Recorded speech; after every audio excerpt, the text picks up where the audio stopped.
Okay. Thank you all. I'm Chitaranjan Mahapatra, today's journal club presenter. My topic is circadian rhythm profiles derived from accelerometer measures of sleep-wake cycle in two cohort studies. So, uh, this is related to data science and the cohort studies and finding the profile for the measurement. So this is the abstract. Please read the abstract to find out the gaps sentence. So what is lacking?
Did you find it?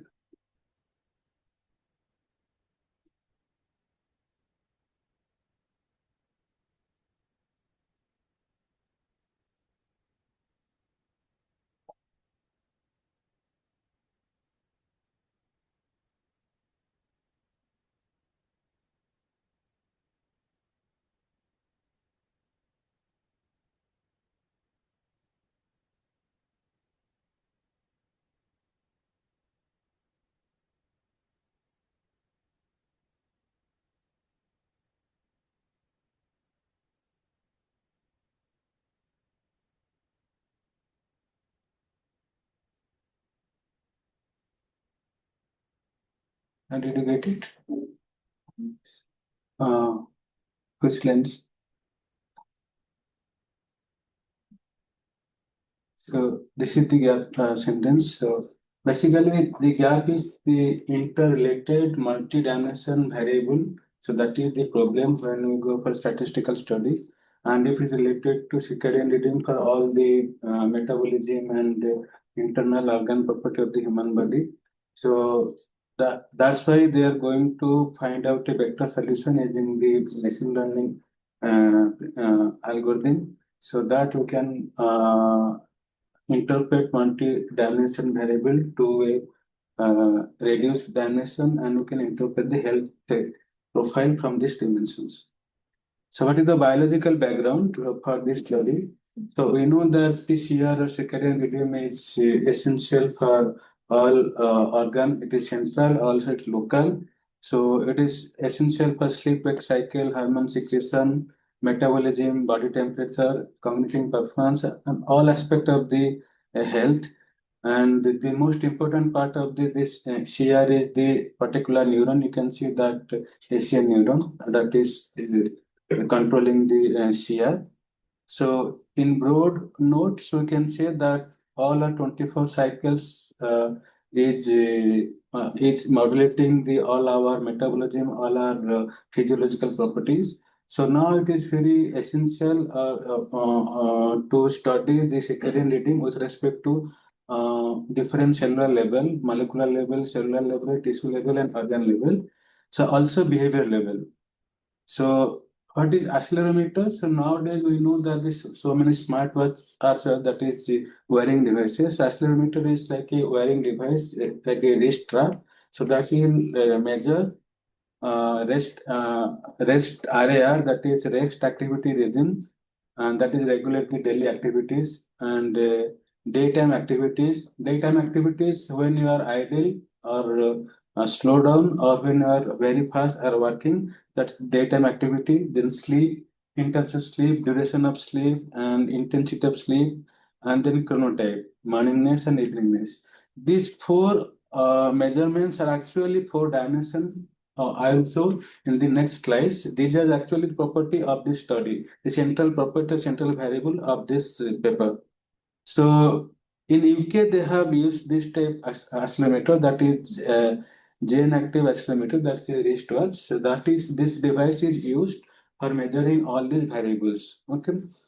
Then what is the advantage of this accelerometer? So it is variable device and you can distribute to large population and you can get the data and actually real world behavior. See, there is, you do not need for any past data or any record, that is real world behavior you can get.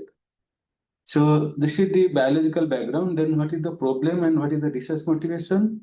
So here we will see what is the research gap and study objective. So what is the research problem?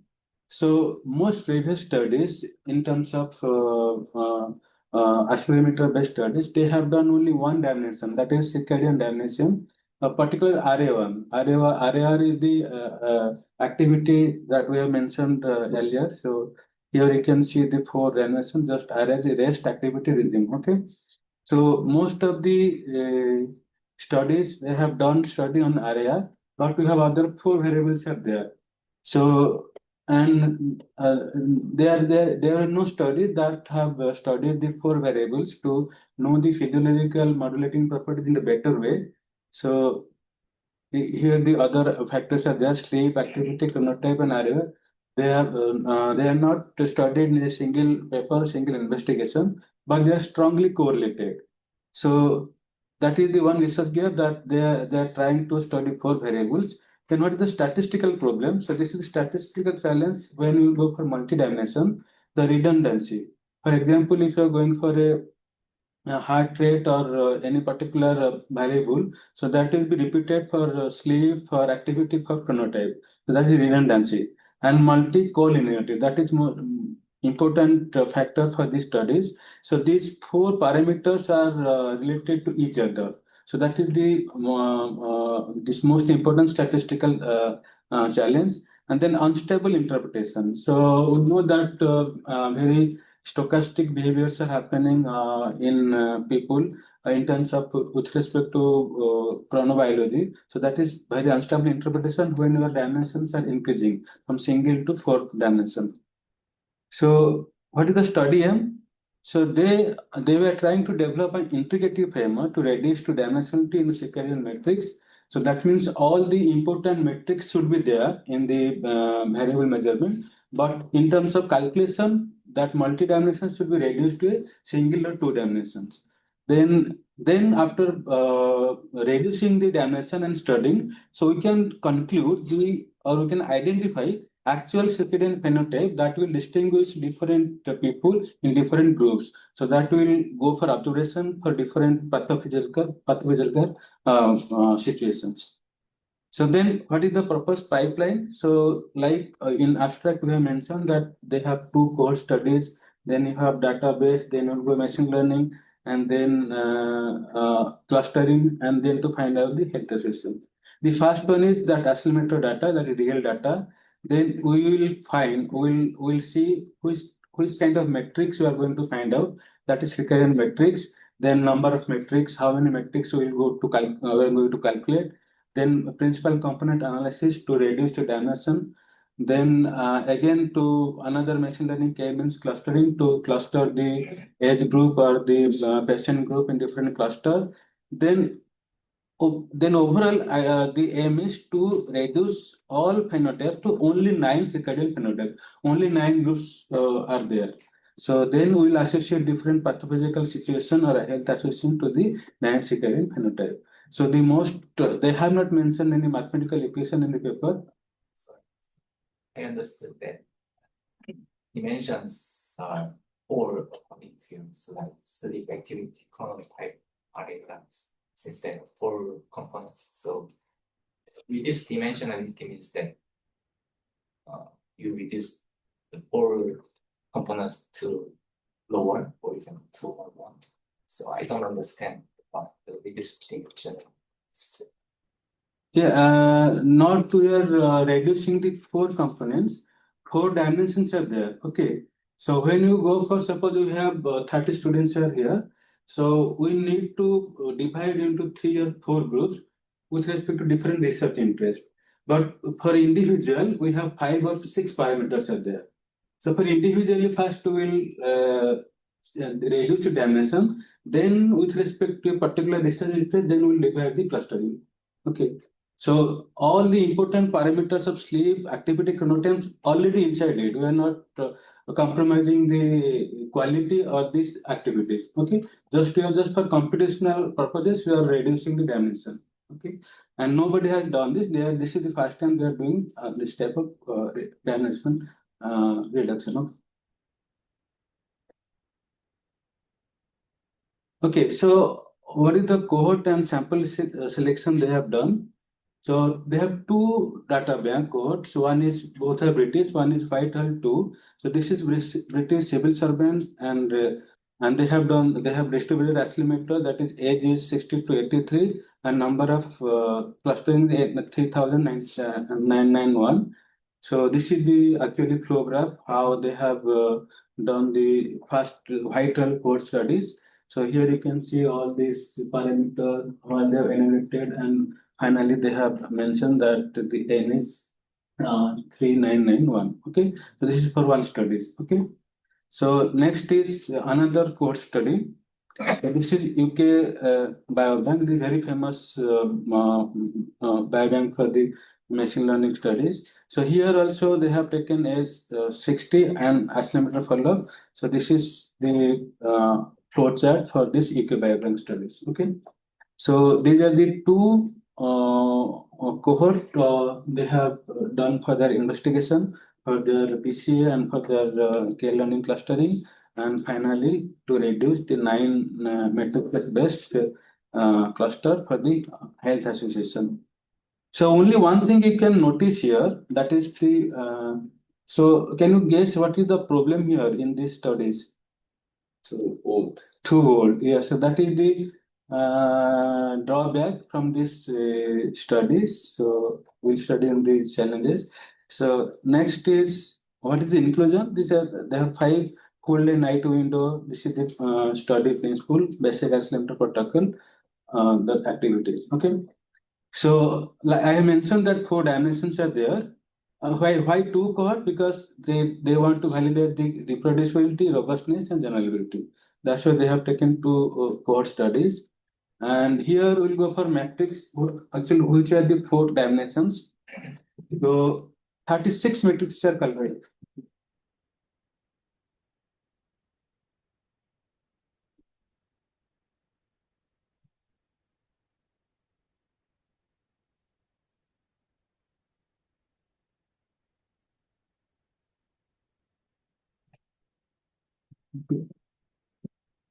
So, like I mentioned earlier, that they have derived 36 matrices, 36 qualities. Okay, so 36 matrices are grouped as, so like that is RAR, one is group, then day type activities, then sleep and chronotype. These are the 4 dimensions. Okay, so you can see these matrices, 30 matrices. All are not mentioned. This is the sample that for RAR, these are the matrices. For daytime activity, these are the matrices. For sleep, these are the matrices, and for chronotype, these are the matrices. Okay, so this is first to get 36 matrices in 4 dimensions. Okay, so this is the one cropped image of the table. This is supplementary table 1. That is what is the meaning of matrices and how they evaluated, and the intention in this investigation. Is there any standard way to? Is there any reason why they choose that kind of matrices? Is this the whole matrix that they can measure from the or? Yeah, so from that accelerometer studies, and they can quantify these parameters. Usually, these are very standard. So it seems as a bone parametry features we can extract. okay. So again, 4 dimensions I'm repeating here. So one is RAR. So what is the meaning of rhythm regularity? Then daytime activities, this is physical movement. Then sleep quantity and duration, and chronotype, the morning or evening type, that is sleep timing preference.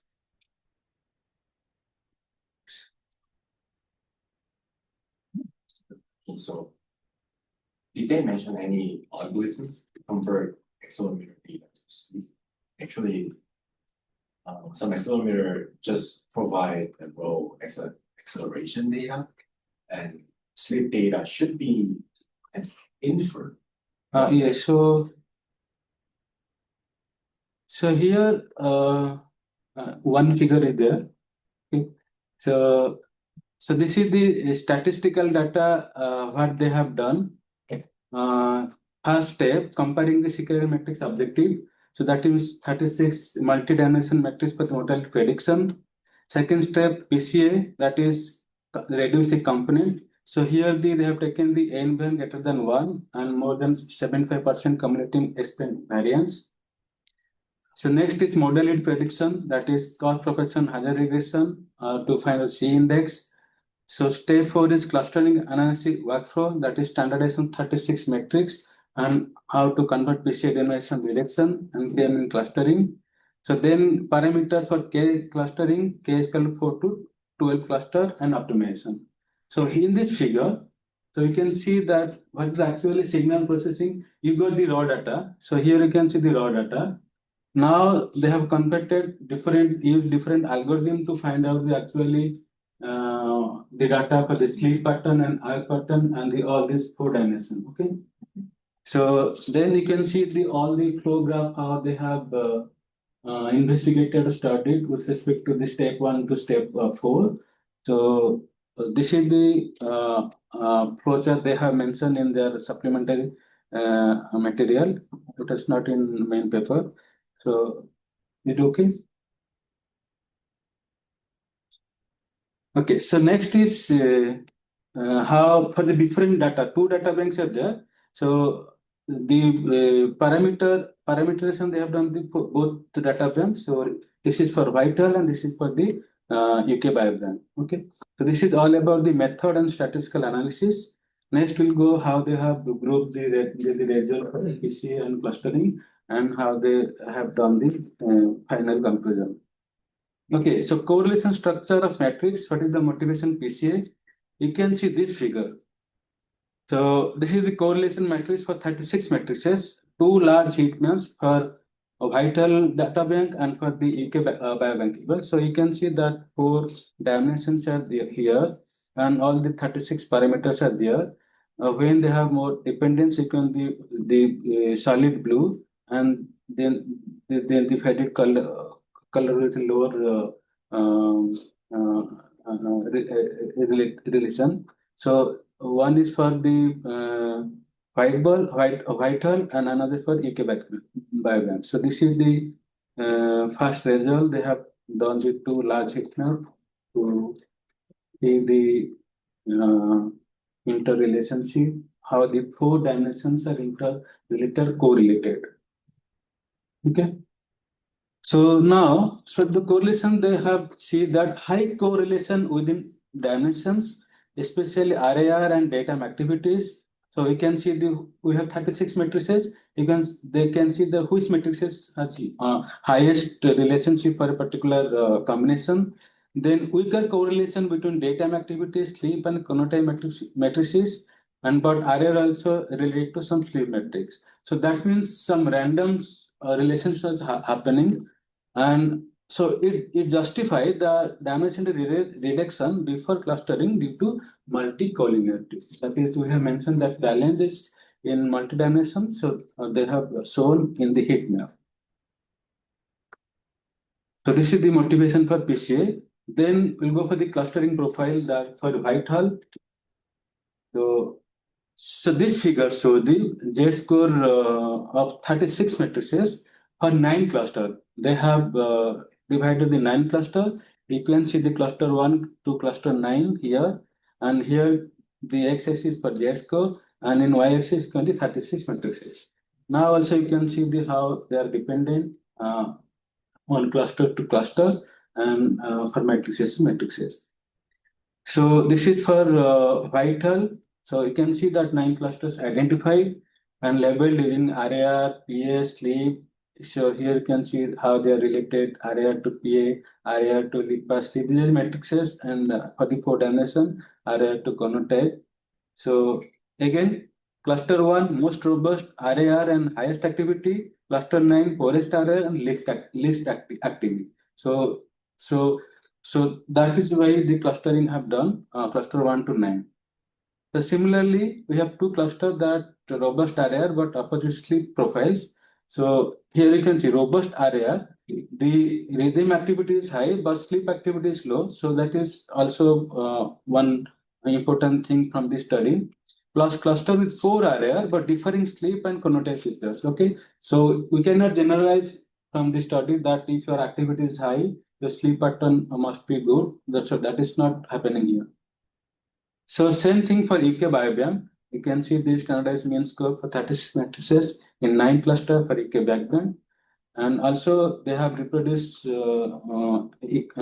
clustering on external validity. So here you can see the similar RAR activity sleep patterns with some differences in cluster size and more late chronotype cluster labeling.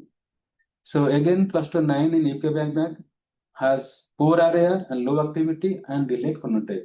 Okay. So mainly these are the two clusters. Now they will go for the final conclusion how to cluster with respect to health association for the group of people.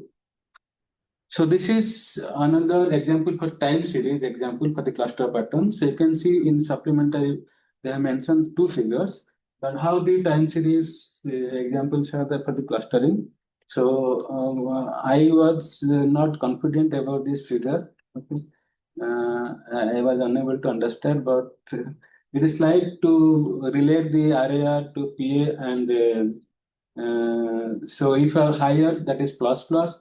You have moderate is plus. You have less, that is minus sign. So you can see the RAR plus plus, PA plus plus, sleep minus, like this in one cluster. So that depends which activity is more and which activity is less in a particular cluster. So they emphasize difference in amplitude, fragmentation, and timing across clusters, like high MBPA versus low PA and restless sleep.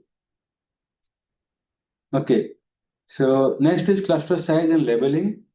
So like we have already seen in the previous slides, the labeling is like this. 3 parameters are related, then there is one label. RAR, LIPA sleep, then RAR, PA sleep are among the target. RAR, PA restless sleep, then RAR, PA chronotype. So these are the clustering for to get the highest cluster label relationship to lowest cluster relationship. Then the other has finalized with 9 cluster, and similar cluster structure and relative size have been both cohort despite different devices and protocol. That is also challenging that similar cluster structure found in both studies. So here you can see also from a supplementary material the table showing this structure, key features, and prevalence related in this UK Bank and the Whitehall. Yes. So we saw the challenges, we saw the data, the cohort studies, both study, we saw how the multi-dimension, 4 dimension divided are related to 36 metrics. Then we saw the clustering, then we saw the 9 clusters, and we saw the one in cluster, we saw the relationship in these 4 dimensions. So next is association with participant characteristics. Now we have to associate the participants or the people with respect to different factors. So cluster also affected by the age, also affected by the demographic region, also geographic region. So also the diet, smoking, light exposure, and BMI, diabetes, all other things. Then what is the key finding? The cluster with poor RAR and low PA tends to be older. I mean, we know that all are plus 60 plus ages, but here also the poorer RN PA tend to be more older and more deprived, higher BMI, more diabetes, and more CNS medication use. Okay, so this is the key finding from this health association. Then cluster with robot RAR and higher pace or healthier profiles, lower BMI, less diabetes, and more outdoor light exposure. So this is the table for finding the how age, BMI, and diabetes are modulating the cluster. Here you can see 9 cluster, and this is the conditions. Okay, so till now we have studies, we have algorithm, we have then K-map, then we have done cluster, then we associate the health. So only one thing that all are older people, but still we use another age like plus 75 age, 80 age are lower area and lower sleep. So the conclusion is why this study matters. Previous studies only one dimension or only area. So here we got four dimension, that is rhythm and multi-dimension and behavioral complex. Then major contribution, the integrated area, sleep, activity, and chronotype in one we can get in circadian phenotype. Then strength, large cohort, two large cohort, objective variable data, replication across two cohort, and advanced statistical framework using the PC and K-means clustering. Limitations, observation studies has limited, and we have mentioned that older adult population only, not applicable to young generation. Then causality cannot be inferred, and clustering depends upon also algorithm choice. This is a common problem. Okay. So now, what is the future direction? Is longitudinal studies to determine which circadian phenotype predict disease and whether circadian intervention has a health outcome. This is the future direction they have mentioned. So the final take message that CR cannot be fully described by RAR and all. We need multiple dimensions like sleep, activity, phenotype, rhythm, robustness. And humans' circadian behavior is multi-dimension, and variable sensing combined with machine learning can uncover biologically meaningful circadian phenotype. So this is the end of the presentation. We have some extra data.